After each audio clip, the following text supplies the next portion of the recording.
முதலமைச்சர் விஜய் அவர்கள் பெண்களின் பாதுகாப்புக்காக சிறப்பாக உருவாக்கப்பட்ட சிங்கப்பெண் சிறப்பு அதிரடி படையோட முதல் கைதே தாவேகா நிர்வாகிகள் தானா? ஆலந்தூர்ல வீட்டுல தனியா தூங்கிக்கிட்டு இருக்க பெண்ணுக்கு தைரியமா வீடு புகுந்து பாலியல் தொல்லை கொடுக்குற அளவுக்கு தாவேகாவோட பகுதி செயலாளருக்கு தைரியம் இருக்கா? என்ன நடந்துச்சு? இதை பத்தி தான் இந்த வீடியோல டீட்டெயிலா பார்க்க போறோம். வீடியோக்குள்ள போகலாம். பட் இந்த டாபிக்கை பார்க்கறதுக்கு முன்னாடி நேற்று ஒரு வீடியோ போட்டிருந்தோம். அந்த வீடியோல சேலத்துல கிட்டத்தட்ட 8000 பாலியல் வீடியோக்களை ஒருத்தரோட போன்ல வச்சிருந்தாரு. அவர் பேர் மணிகண்டன் அப்படிங்கிற ஒரு வீடியோ பார்த்திருந்தோம். அந்த வீடியோ பார்க்காதவங்க போய் அந்த வீடியோ பார்த்துட்டு வந்துருங்க. அந்த வீடியோல நம்ம ஒரு விஷயம் சொல்லியிருந்தோம். எல்லாரும் தாவேகான்னு சொல்றாங்க, பட் உண்மையிலேயே ஒரு தாவேகா நிர்வாகியா இல்லையா அப்படிங்கிறது தெரியலன்னு சொல்லியிருந்தோம்.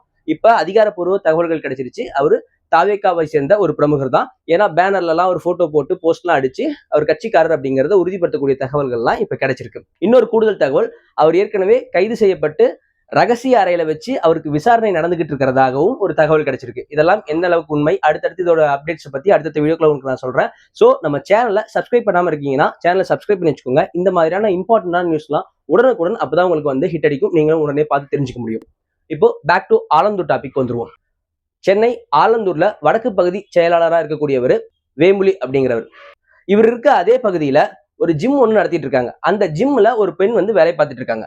அந்த பெண் கிட்ட இவர் ஆல்ரெடி ரொம்ப வருஷமாவே ரொம்ப டார்ச்சர் பண்ணிட்டு இருந்ததா ஒரு தகவல் இருக்கு. அதாவது இந்த ஜிம்ல நீங்க கண்டினியூவா வேலை பார்க்கணும் அப்படின்னா என் கூட கொஞ்சம் அட்ஜஸ்ட்மெண்ட் பண்ணிக்கோ அப்படின்னு சொல்லி ரொம்ப வருஷமா தொல்லை கொடுத்துட்டு இருந்ததாக ஒரு தகவல் இருக்கு. பட் தாவேகா ஆட்சி வந்ததுக்கு அப்புறம் அவரோட அந்த தொல்லைகள்ங்கிறது ரொம்ப அதிகரிச்சதாகவும், அதாவது இந்த பெண் இருக்காங்க இல்லையா, அவங்களோட பேர் சொல்ல விரும்பல, அதனால பேரை மாற்றி சொல்றேன், ராதா அப்படின்னு வச்சுக்கோங்களேன். அந்த ராதா அப்படிங்கிறவரோட பெண்ணுகிட்ட இருந்து அவங்களோட நம்பரை எப்படியோ எடுத்து அவங்களுக்கு டெய்லி இந்த ஆபாச மெசேஜஸ் லிங்க் இதையெல்லாம் தொடர்ச்சியா அனுப்பிச்சிட்டு இருந்திருக்காங்க. ஆனா அவங்களும் வந்து ஃபர்ஸ்ட் எல்லாம் வந்து சரி இது வேணாம்னு சொல்லி டெலீட் பண்ணி இக்னோர் பண்ணியே போயிட்டு இருந்திருக்காங்க. பட் 2 நாளைக்கு முன்னாடி, அதாவது 9ஆம் தேதி வீட்டுக்குள்ளேயே பூந்து அந்த பெண்ணுக்கு பாலியல் தொல்லை கொடுத்திருக்காரு அப்படின்னு தான் கேஸ் ஃபைல் பண்ணப்பட்டிருக்கு. நீங்க யோசிக்கலாம், வீட்டுல ஏன் அந்த தனியா இருந்தாங்கன்னா அப்படின்னா என்ன அவங்க பேக்ரவுண்ட் அப்படின்னு நீங்க கேட்கறது புரியுது. அவங்களுக்கும் ஒரு குழந்தை இருக்கு. பட் அந்த நேரத்துல அந்த குழந்தை வீட்டுல இல்லைங்கிறத தெரிஞ்சுக்கிட்டு தான் அவன் உள்ள பூந்திருக்கான். 2வது அவங்களோட கணவர் இப்ப அவர் கூட இல்ல. இவங்க தனியா ஒரு சிங்கிள் பேரண்டா தான் அவங்களோட குழந்தைய வளர்த்துட்டு வந்துட்டு இருக்காங்க. இதனாலதான் இந்த மாதிரியான விஷயங்களுக்கு ஆரம்பத்துல இருந்தே அவங்க ஒதுங்கி போய் தன் வாழ்க்கையில தன் வேலை உண்டு தான் உண்டு இருக்கலாம் அப்படிங்கிற மாதிரி ஒதுங்கி போயிருக்காங்க. பட் எப்போ வீட்டுக்குள்ளேயே நம்ம வீட்டுல நம்ம நிம்மதியா தூங்கிட்டு இருக்கோம், ஒரு தைரியமா தூங்கணும்னு வச்சுக்கோங்களேன், நம்ம சொந்த வீட்டுக்குள்ளேயே அதுவும் ஒரு கட்சியில ஒரு பகுதி செயலாளா இருக்கக்கூடியவன் உள்ள பூந்து பாலியல் தொல்லை கொடுக்குற அளவுக்கு தைரியமா வரா அப்படின்னா இதுக்கு மேல ஒதுங்கி போனா நல்லா இருக்காது அப்படின்னு சொல்லி அவங்க பக்கத்துல இருக்கக்கூடிய காவல் நிலையத்துல போய் கம்ப்ளைண்ட் பண்ணிட்டாங்க. கம்ப்ளைண்ட்டும் எடுத்துக்கொள்ளப்பட்டுச்சு. 2 பிரிவுகளின் கீழ் இந்த வேம்புலி அப்படிங்கிறவர் மீது வழக்கு பதிவு செய்யப்பட்டிருக்கு. ஒன்னு பாலியல் தொல்லை அளித்தல், இன்னொன்னு பெண்களுக்கு எதிரான வன்கொடுமை தடுப்பு சட்டம். இந்த 2 பிரிவுகளின் கீழ் இந்த வேம்புலி அப்படிங்கிறவர் மீது வழக்கு பதிவு செய்யப்பட்டிருக்கு. 9ஆம் தேதியில இருந்து காவல்துறையினர் இப்ப வரைக்கும் அவரை தேடிக்கிட்டு இருக்காங்க. ஏன்னா அவர் தலைமறைவா இருக்காரு. காவல்துறையால அவரை இன்னுமே கண்டுபிடிக்க முடியல. இப்போ இந்த பிரச்சனை ரொம்ப பூதாகரமா வெடிக்க ஆரம்பிச்சதுனால அந்த ஆலந்தூர் பகுதிக்கு நிர்வாகியா இருக்கக்கூடிய பிளஸ் எம்எல்ஏவாகவும் இருக்கக்கூடிய சரவணன் அப்படிங்கிறவர் வந்து இந்த வேம்புலிங்கிறவரை கட்சியின் அடிப்படை உறுப்பினர் பதவியில இருந்தும் எல்லா பதவியில இருந்துமே அவரை நீக்கிட்டோம், கட்சி உறுப்பினர்கள் யாரும் இவர் கூட பழக்க வழக்கத்தை வச்சுக்காதீங்க அப்படிங்கிற மாதிரி ஒரு அறிவிப்பையும் கொடுத்திருக்காரு. பட் இந்த மாதிரி ஒரு சம்பவங்கள் தொடர்ந்து நடக்கும்போது எதிர்கட்சிகள் சும்மா இருப்பாங்களா?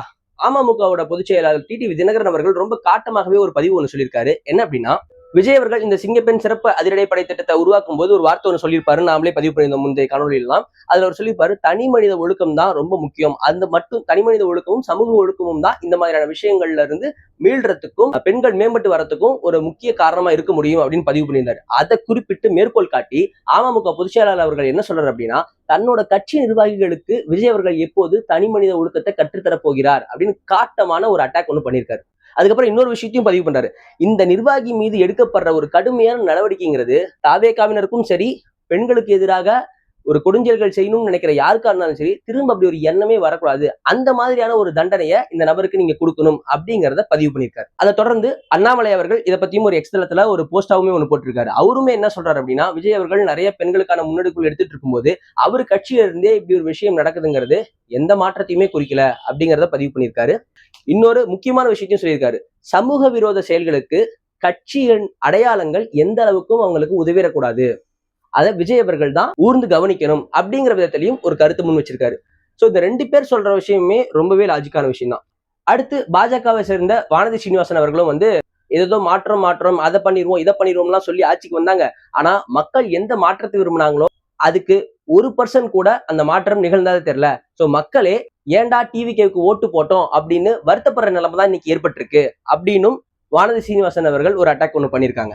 அடுத்த கட்டமா ரொம்ப உச்சபட்சமா ஏடிஎம்கேவோட ஐடி விங் மாடர்ன் மனுநீதி சோழன் அப்படின்னு சட்டையரா கிண்டல் பண்ணி ஒரு வீடியோ ஒன்னும் போட்டிருக்காங்க. அதுல விஜய் என்னென்னலாம் பேசினாரு, அதுக்கு ஆப்போசிட்டா எப்படி எப்படியா நடக்குது அப்படிங்கிற மாதிரி ஒரு மேட்ச் கட் போட்டு ஒரு வீடியோ ஒன்னையும் போட்டிருக்காங்க. வித் த ஹேஷ்டேக் என்னன்னா பொய்க்கால் குதிரை ஆட்சி அப்படின்ற ஹேஷ்டேக்கோட ட்ரெண்ட் பண்ணிக்கிட்டு இருக்காங்க. நேத்து நம்ம வீடியோ பேசும்போது தான் சொல்லியிருந்தோம், என்னடா தொடர்ச்சியா டிவிக்கே கம்ப்ளைண்ட்ஸ் வந்துட்டே இருக்கு, அதுவும் குறிப்பா பெண்கள் சம்பந்தப்பட்ட பாலியல் குற்றங்கள் சம்பந்தப்பட்ட மாதிரியான வழக்குகள் வந்துகிட்டு இருக்குன்னு நேற்று பேசியிருந்தோம். அது அந்த வகையில நேத்து சேலத்துல 8000 ஆபாச வீடியோக்கள், இன்னைக்கு ஆலந்தூர்ல அதுவும் கட்சியில் பொறுப்புல இருக்கக்கூடிய அதுவும் பகுதி செயலாளரே.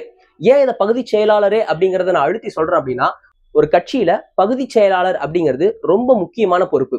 ஒரு எக்ஸாம்பிளுக்கு சொல்லணும்னு வச்சுக்கோங்களேன், டவுன்ல வந்து நம்ம போறோம்னா வட்ட செயலாளர், பகுதி செயலாளர், அப்புறம் தான் மாவட்ட செயலாளர். சோ இந்த வட்ட செயலாளரும் பகுதி செயலாளருக்கும் என்னென்ன வாய்ப்புகள்லாம் இருக்கு அப்படின்னா, கவுன்சிலர் எலெக்ஷன்ல அவங்க நிறைய பேர் நிக்கிறதுக்கான வாய்ப்புகள் இருக்கு. கவுன்சிலர் எலெக்ஷன்ல நின்று பெரும்பான்மையான ஜெயிச்சு அவங்களோட எல்லா கவுன்சிலரும் தேர்ந்தெடுத்து ஓட்டு போறாங்க அப்படின்னா அவர் மேயராகவோ இல்ல துணை மேயராகவோ ஆகிறதுக்கான வாய்ப்புகள்லாம் கூட இருக்கு. நீங்க நினைக்கலாம், உடனே கேட்கலாம், ஏன் வட்ட செயலாளர் பகுதி செயலாளர் மட்டும்தான் கவுன்சிலருக்கு நிக்க முடியுமா அப்படின்னு. அப்படி இல்லை, பட் இவங்களுக்குலாம் அந்த வாய்ப்புகள் இருக்கு. இப்ப மாவட்ட செயலாளர்களுக்கு என்ன மாதிரியான வாய்ப்புகள் இருக்குன்னா, அவங்களும் இந்த கவுன்சிலருக்கு நிக்கிறதுக்கான வாய்ப்புகள் இருக்கு. பட் அவங்க எல்லாம் ப்ரிஃபரபிளி எது அதிகமா விரும்புவாங்க அப்படின்னா எம்எல்ஏக்கான விஷயங்களுக்கு அதிகமா போட்டி போடுவாங்க. இந்த வட்ட செயலாளர் பகுதி செயலாளர் இவங்கெல்லாம் வந்து என்ன பண்ணுவாங்கன்னா இந்த கவுன்சிலர் இந்த மாதிரியான விஷயங்களுக்கு, இல்லைன்னா ஒரு கோயில்லாம் இருக்குன்னு வச்சுக்கோங்களேன், அந்த கோயிலுக்கான அறங்காவலர் குழு தலைவர்கள் இந்த மாதிரியான விஷயங்களுக்கு அதிக அளவுல போட்டி போடுவாங்க. சோ ஒரு பகுதி செயலாளர்ங்கிறது ரொம்ப இம்பார்ட்டன்டான பொசிஷன். அப்படிப்பட்ட கட்சி பொசிஷன்ல இருந்துகிட்டு உங்களுக்கு எப்படி ஒரு தைரியம் வந்துச்சு, அதுவும் வீட்டுக்குள்ள, அதுவும் இன்னொருத்தரோட வீட்டுக்குள்ள பூந்து, அதுவும் ஒரு சிங்கிள் பேரண்டா இருக்கக்கூடிய ஒரு லேடி கிட்ட நம்ம என்ன வேணா அத்துமீறிடலாம், எந்த தண்டனையும் நமக்கு வராதுன்ற ஒரு எண்ணம் எப்படி உங்களுக்கு வந்தது? நீங்கள் சார்ந்திருக்கக்கூடிய கட்சி ஆட்சியில் இருக்குதுன்றதுனாலயா? இதை பத்தி மக்கள் நீங்க என்ன நினைக்கிறீங்க அப்படிங்கறத கண்டிப்பா கமெண்ட் செக்ஷன்ல பதிவு பண்ணுங்க. இதுதான் ஒரு பக்கம் இப்படி போயிட்டு இருக்கு அப்படின்னா, திரும்ப இன்னொரு விஷயமா வண்டலூர்லயும் ஒரு பையன், தாவேகா கட்சியை சார்ந்த நிர்வாகியோட ஒரு பையன் வந்து 3 பெண்களை ஏமாத்திட்டதாகவும் ஒரு செய்தி இப்ப இருந்து பரவிக்கிட்டு இருக்கு. அதோட டீட்டெயிலான இன்ஃபர்மேஷனோட அடுத்த வீடியோல உங்களை வந்து சந்திக்கிறேன். இன்னைக்கு நம்ம பேசின டாபிக்ல டீட்டெயிலா உங்களுக்கு இன்ஃபர்மேஷன் வந்திருக்கு, இல்ல கிளாரிட்டியா உங்களுக்கு புரிஞ்சுதுன்னா மறக்காம ஒரு சப்ஸ்கிரைப் பண்ணி நம்ம வீடியோவை ஒரு லைக் பண்ணிருங்க. இல்ல இதுல இருக்கிற ஏதாவது ஒரு விஷயத்தை பத்தி இன்னும் நான் டீட்டெயில்டா இல்ல டெப்தா பேசணும்னு நினைச்சீங்கன்னா எதை பத்தி பேசணும் அப்படிங்கறத கமெண்ட் செக்ஷன்ல சொல்லுங்க. இந்த மாதிரியான விஷயங்களை உடனுக்குடன் உங்கள்கிட்ட கொண்டு வந்து முடிஞ்ச அளவுக்கு சீக்கிரமா சேர்க்கறதுக்கான எல்லா ஏற்பாடுகளையும் செஞ்சுக்கிட்டு தான் இருக்கேன். சோ உங்களோட லைக் அண்ட் சப்ஸ்கிரைப் மூலியமா உங்களோட சப்போர்ட்டை கொடுங்க. அடுத்த வீடியோல வேற ஒரு இன்ட்ரெஸ்டிங்கான டாபிக்கோட உங்களை வந்து சந்திக்கிறேன். Until then, Tamil Selvan, Tamil views. Thank you.